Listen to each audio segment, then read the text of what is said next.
Breaking news असां share कंदासीं। कराची में IG सिंध ग़ुलाम नबी मेमन जी सदारत हेठि S4 मनसूबे जे हवाले सां अहम इजलास थियो आहे।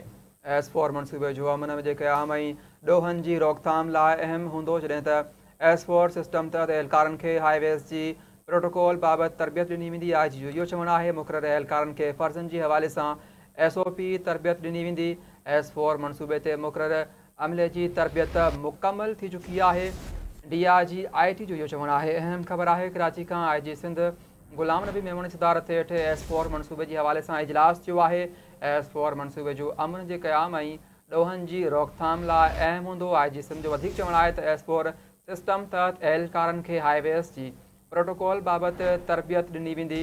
मुक़ररु एहलकारनि खे फ़र्ज़नि जे हवाले सां SOP तरबियत ॾिनी वेंदी। S4 मनसूबे ते मुक़ररु अमले जी तरबियत मुकमल थी चुकी आहे। DIG IT जो इहो चवणु आहे।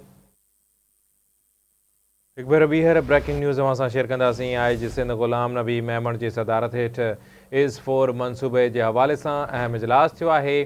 S4 मनसूबे जो अमन जे क़याम ऐं ॾोहनि जे रोकथाम जे लाइ अहम हूंदो। IG सिंध जो चवणु आहे त S4 सिस्टम तहत एहलकारनि खे हाईवेज़ जे प्रोटोकॉल बाबति तरबियत ॾिनी वेंदी। मुक़ररु एहलकारनि खे फ़र्ज़नि जे हवाले सां SOPs बि तरतीब ॾिनियूं वेंदियूं।